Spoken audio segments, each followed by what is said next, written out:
Bogdan Maksem, star 37 let, v bistvu po izobrazbi inženir lesarstva. Pred 3 leti nekje sva se odločila, da z ženo kupiva eno zapuščeno kmetijo.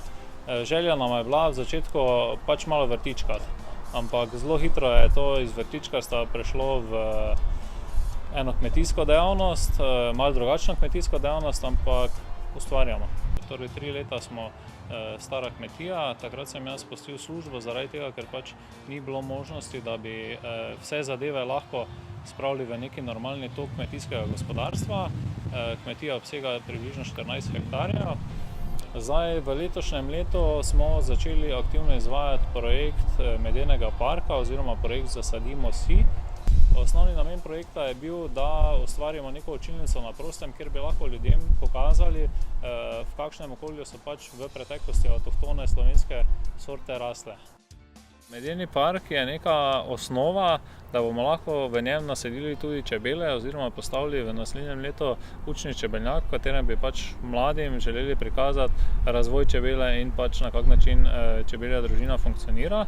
Tako kot smo mi prišli v kmetijsko panogo, je zelo težko preživeti za tako malo kmetijo na začetku, ni nekih dohodkov, dejansko v trgovine, če bi se želel prebiti, je zelo težko, ker si nihče, ker te noben ne pozna.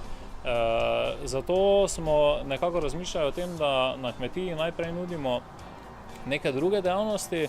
Iz tega je prišlo, da izvajamo tudi ritual hoje po žerjavici, da izvajamo jogo v naravi, da gong kopeli izvajamo ob vsem tem, kaj še pač na kmetiji pridelujemo. Predelujemo sirup iz različnih zelišč, in sicer sirup iz ameriškega slamnika, iz bezga, konopljin sirup, žabljev in sivkin. Marmelado iz hokaido buč.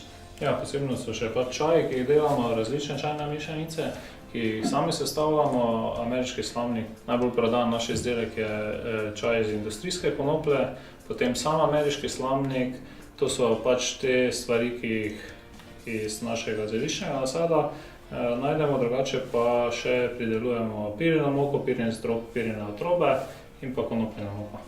Glavna najina vizija z ženo na kmetiji je ustvariti neko okolje, kjer bi ljudje prišli po neke svoje izkušnje, da bi tukaj dejansko doživeli, ustvariti eno okolje, v katerem si ljudje lahko te ekološke izdelke, ki jih mi tu pridelujemo, tudi sami pripravijo. Bogdan je pristopil čisto spontano.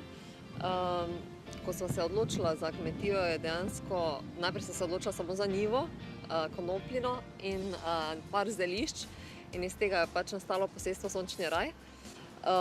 Prav tako, ko se je odločil za akcijo Zasadimo.si, je to bilo dejansko v roku meseca, 14 dni, 3 tedni realizirano vse, tako da je tukaj akcija pri njem, kak se odloči, realizira. Drugače inovativnost kot inovativna kmetija ali pa inovativen pristop, pa vsekakor najbolj menima to neki trajnostni razvoj, oziroma obujanje teh starih stvari, ki jih počasi ali pa ki jih je obdobje, ki je za nami, nekako izsililo iz našega vsakdana. Kmetija Sončni raj je nam želja na kmetiji, da ustvarjamo oziroma da našim obiskovalcem ponudimo doživetje.